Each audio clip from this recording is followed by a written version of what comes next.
Jangan lupa subscribe, like, share, and comment di channel Ustadz Jakatorik 165. Jangan lupa aktifkan notifikasi loncengnya.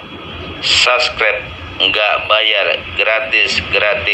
Ayo para Iwan dan Ahwat, terus maju terus dengan Jakatorik 165.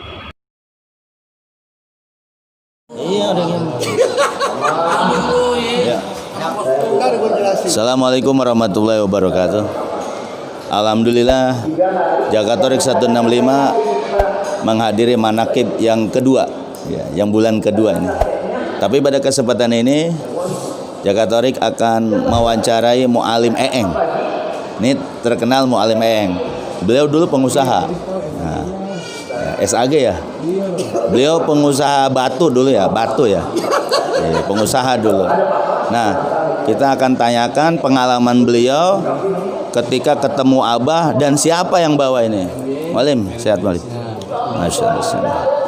Ini Walim, ini dari Jakatorik 165. Di sini Jakatorik cuma ingin wawancara pengalaman Mu'alim Eeng ketika masuk Torekoh. Awal itu siapa yang bawa gitu. Assalamualaikum warahmatullahi Dulu kurang lebih 18 tahun yang lalu saya diajak abang saya yang kebetulan sekarang salah satu pendamping Abah Mursyid. Dulu saya nggak kenal Toriko, nggak kenal suluk, nggak kenal mursyid. Cuman diajak kita belajar taubat, belajar bener.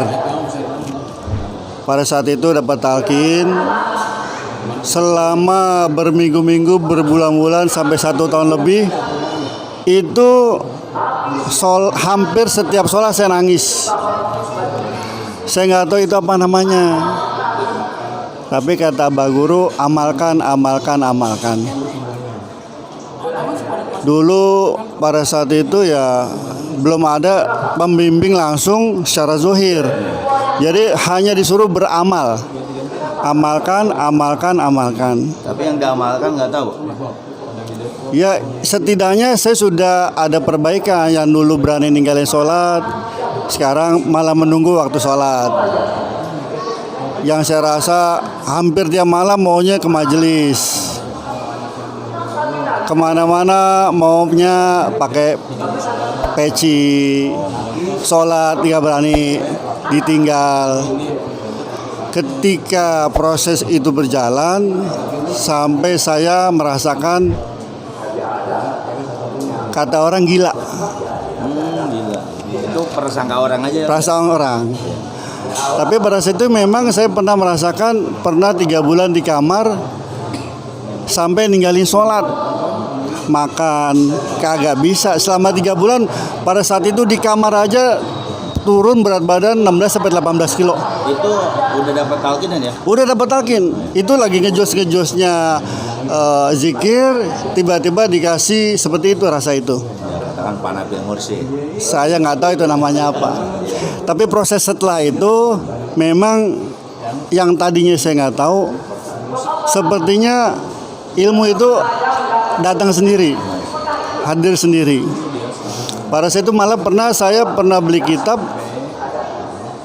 niatnya mau belajar. Tapi pada saat itu kebetulan pendamping guru bilang, jangan, simpen dulu, kalau perlu dibakar, amalkan aja ilmu dari guru. Karena itu percuma ente baca, ente nggak bakal paham. Amalkan, nanti itu kitab ada di dada ente. Jadi proses berjalan berapa tahun, alhamdulillah sampai saya merasakan ilmu itu hadir. Jadi prosesnya itu ternyata ketika saya dihancurkan ego. Kalau kata ini fana filah, fana fi syekh, fana fi rasul, itu prosesnya menuju ke fana filah. Jadi langsung ke Panapila nggak mungkin ya? Mustahil. Jadi Panapil dulu ya? Karena dalam bertoriko kita belajar adab. Kalau kita mau langsung ke Allah, apa bedanya kita masyarakat? Iblis. Oh, iblis. Iya. Iblis maunya langsung ke Allah. Dia menafikan wasilahnya, menafikan Rasulullah pada diri Adam. Jadi pada saat itu ketika hancurnya ego nafsu amarah, maka Allah jadikan nafsu amarah itu telah menjadi akli salim. Akal dibalik. Namanya mafhum mukhalafah gitu. Mafhum mukhalafah atau fahman nabiyin. Jadi apa itu tujuannya di situ? Hancurnya ego agar hadir nafsu itu, ilmu itu langsung. Barokah ilmu guru yang tadinya nggak tahu jadi tahu. Bahasa orang hikam waridat. Kalau hikam itu namanya waridat. Jadi waridat Raja Ali waridat. Jadi yang nggak tahu jadi tahu. Nah, itulah hadirnya irsyad pembimbing pada diri. Jadi hakikatnya guru mursyid itu bukan lagi di luar diri. Ada muraqabah akrobiyah dekat, ada muraqabah ma'iyah bersama, hingga hadiah dekat bersama manunggal gitu. Jadi dia dari akrob dulu ya? Akrob dulu. Akrob, ma'iyah, hadiah. Iya, dekat bersama manunggal. Tapi itu semua adalah hakikatnya panapil mursyid kan? Harus lewat jalan itu. Iya, jadi kalau ada orang bilang akrobia dekat ke Allah bersama Allah, itu cuma bahasa doang kan? Itu kan beliau untuk mengucap itu sebenarnya kita harus mencari lagi, mencari wasilah. Jadi sebagai tawadunya guru-guru kita, dia nggak bicara fanafi mursyid. Kalau pada saat itu dia menyampaikan fanafi mursyid, berarti dia menunjukkan dirinya mursyid. Tapi biasanya orang-orang yang sudah paham kemuhammadan, sudah fanafis Rasul, dia tidak membahas masalah fanafis syekh. Tapi tugasnya murid untuk meniru murad, untuk menyampaikan kepada fanafis syekh. Tugasnya murad, ya, jadi pijakan pundaknya murad itu wajib untuk murid mengenal gurunya. Nah, murad di sini kan pendamping. Iya. Khalifatus syekh. Iya. Badal talqin. Iya. Badal kaul. Iya. Murad apa kan itu? Iya. Jadi sebenarnya kan murad banyak kan ya. Ada khalat tarbiyah. Tapi di antara murad ada yang dipilih lagi kan apa? Farmasinya 165 itu. Iya, secara syariat. Iya. Secara hakikat bisa jadi di luar kepengurusan apa yang ditunjuk itu. Jadi bagaimana tanggung jawab kita, kewajiban kita baik sangat dengan siapapun. Kalau kita sayang sama guru, hormat sama guru, tazim pada guru, itu satu kewajiban. Tapi bagaimana kita cinta kita kepada murid, cinta kita pada mursyid, pada diri setiap murid. Bagaimana kita baik sangka kepada murid. Kalau kita sayang pada guru, suatu kewajiban. Bagaimana kita hormat kepada murid yang lain, ta'zim kepada yang lain, sebagai kita ta'zim kita sebagai kepada guru. Jadi kita, apa gunanya suluk itu? Untuk belajar mentiadakan diri, menghancurkan ego. Katanya fana. Apa itu fana? Yang saya rasakan hilangnya kehendak, hilangnya keinginan, hilangnya nafsu. Semua menjadi terpimpin. Karena hasil dari hancurnya ego itu adalah nafsul mutmainah. Jiwa yang tenang. Iya, jiwa yang tenang itu awalnya harus dari situ. Tu'minu biliqaika. Iya, dia harus ridho dengan segala ketetapan Allah yang terjadi pada dirinya dan di luar dirinya. Wahibdul mursalin, orang-orang begini orang yang sudah didekatkan nih, seperti para utusan. Wal malaikati muqarrabin, orang-orang sudah didekatkan. Lisannya selalu berzikir, wa amil lisani bizikrika, wa qalbi bi khosyatika, hatinya khusyuk. Asyik masuk wasirri bi taatika. Nah, ini berkahnya ilmu amalia gurunya untuk mencapai yang mana syafaat dan rahmatullah.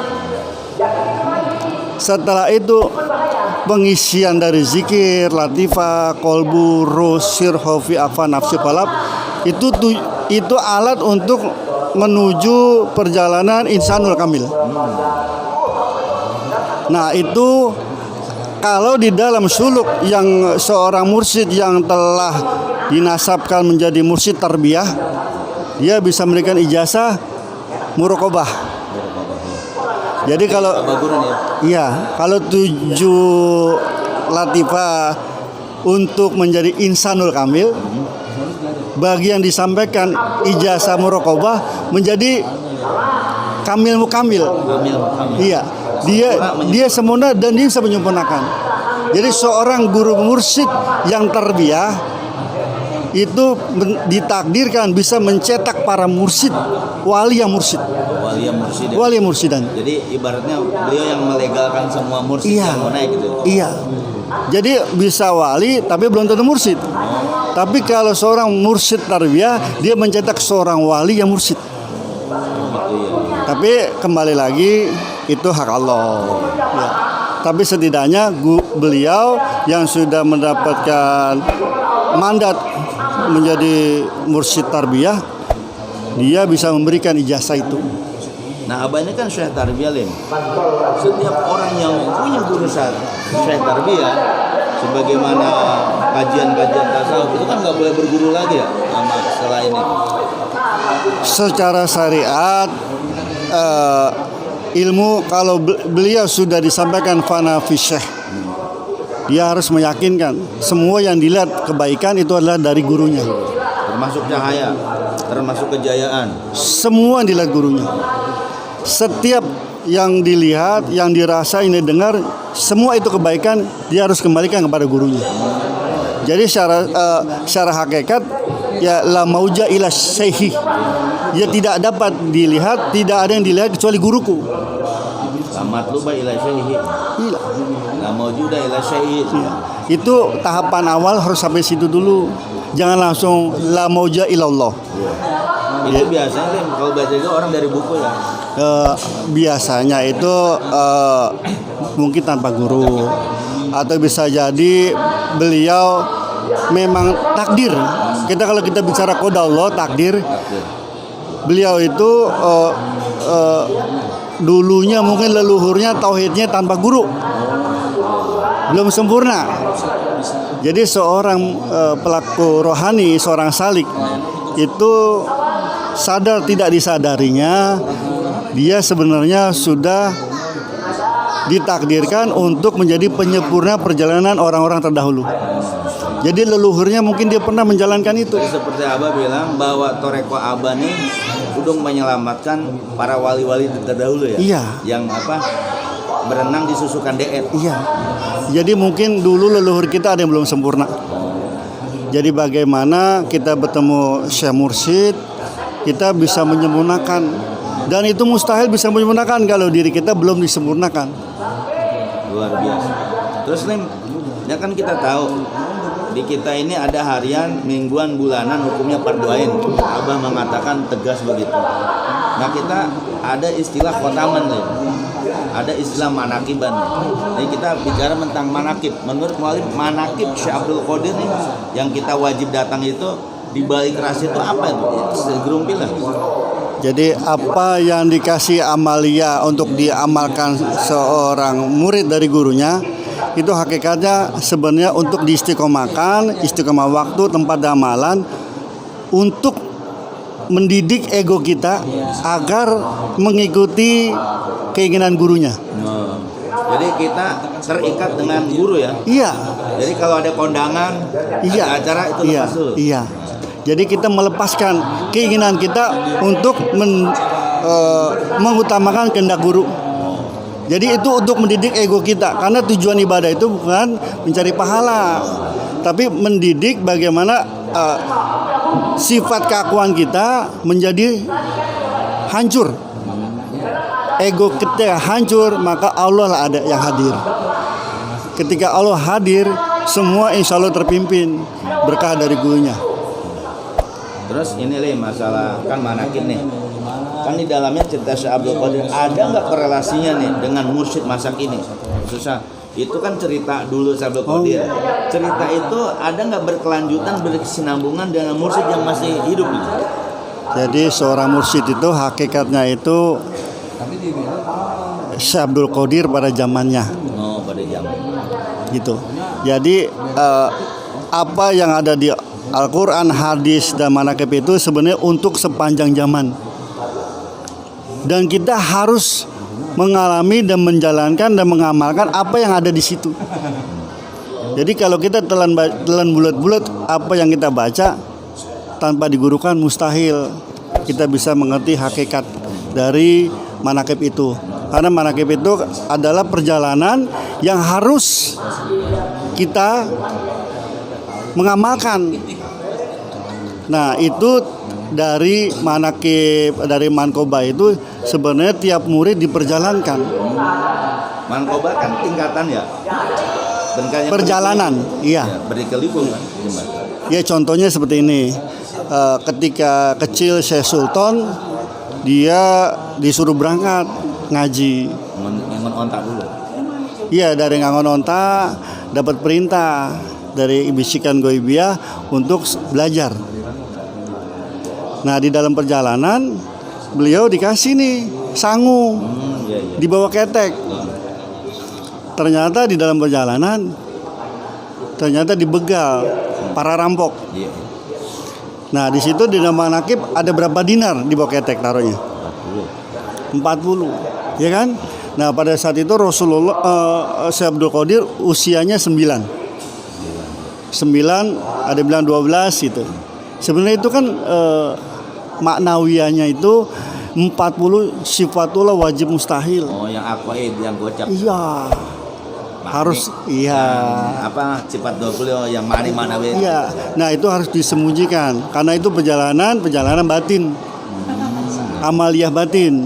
Nah, kalau kita tidak mengamalkan sampai situ, kita akan dirampok. Dirampok apa? Dirampok ego kita.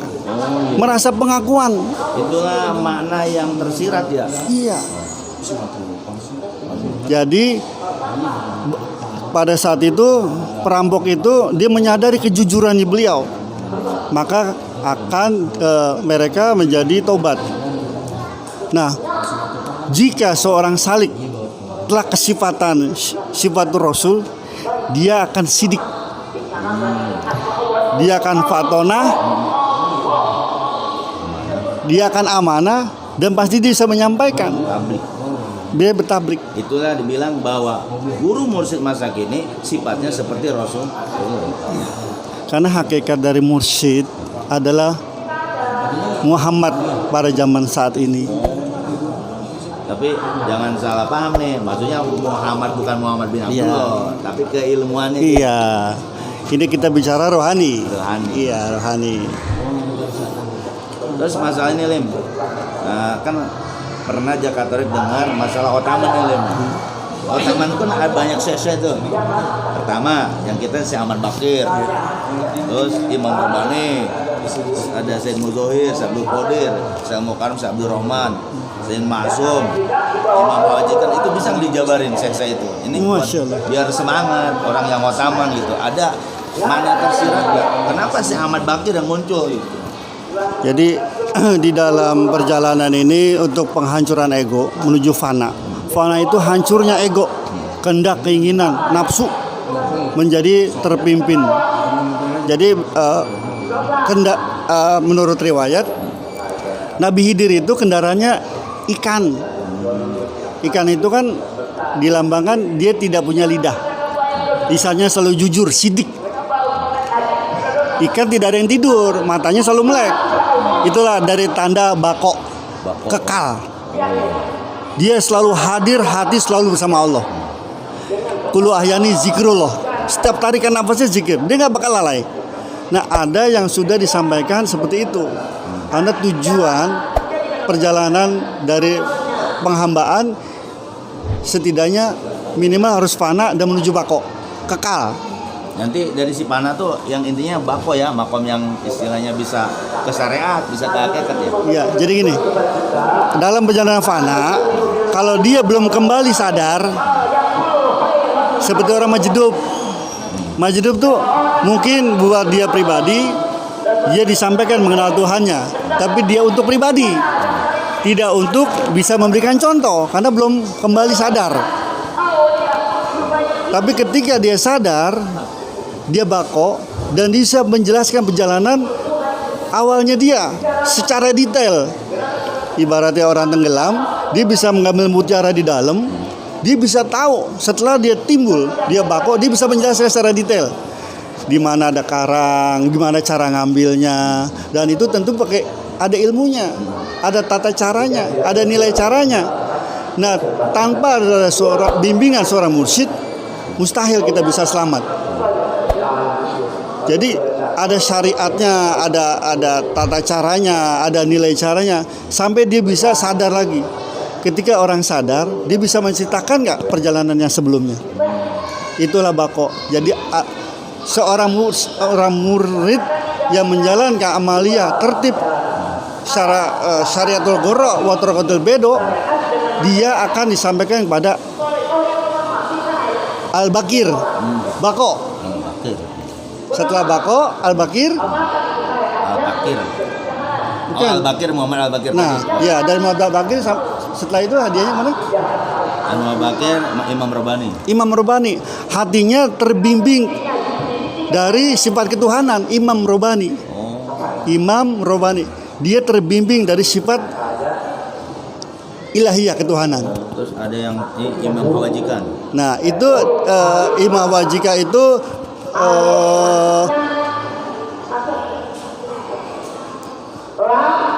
Dia Naksabandi kan itu. iya, Naksabandi. Hatinya Naksabandi itu dicap. Hatinya sudah diikat, sudah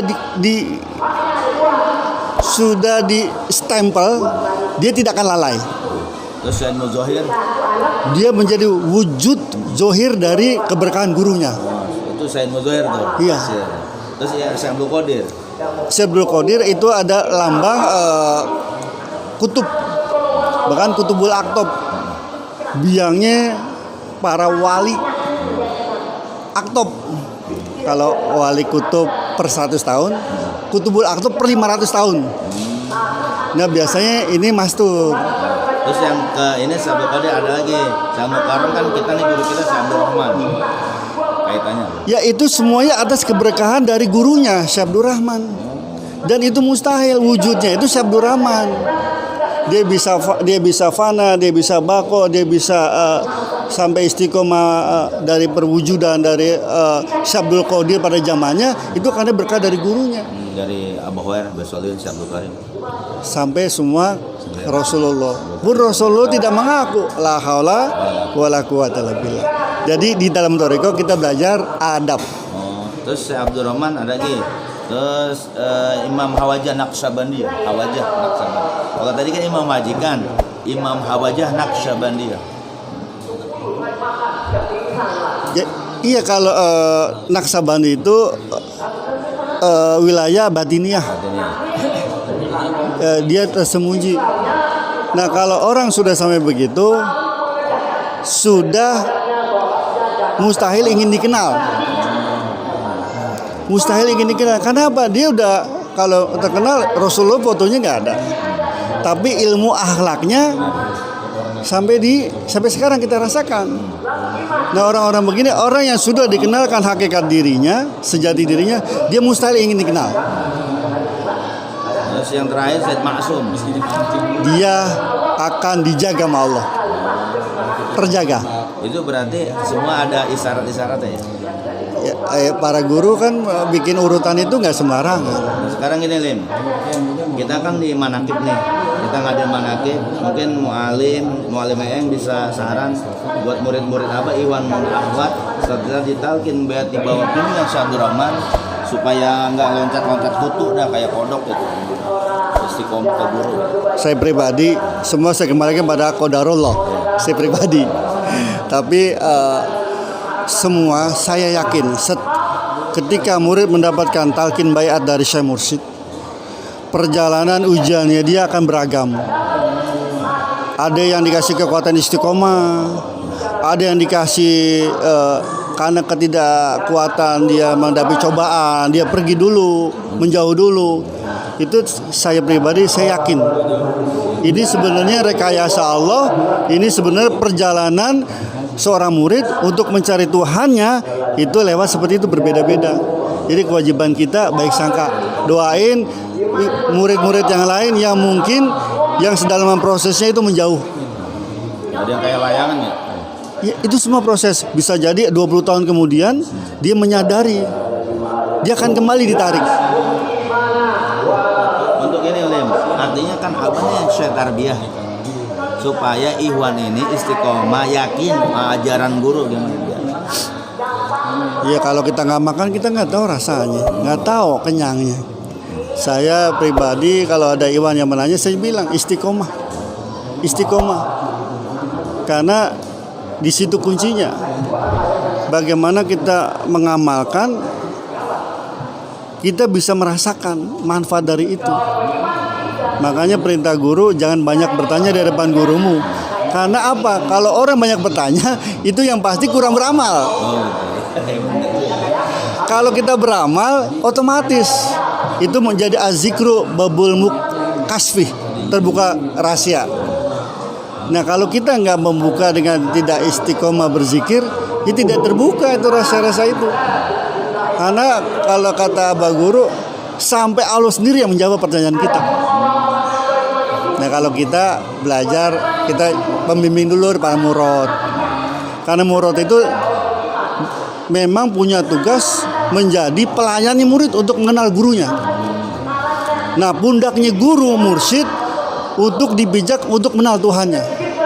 Karena hakikat khalifah itu pelayan, bukan untuk dimuliakan, tapi beliau-beliau ini yang memuliakan seorang murid yang ingin mengenal Tuhannya.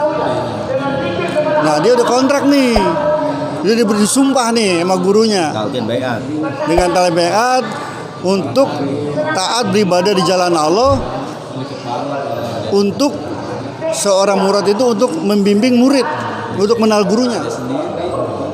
Jadi di dalam murad pun juga ada bagi tugas, ada yang bagian qaul, ada yang talqin, ada yang hal, itu tergantung tugasnya.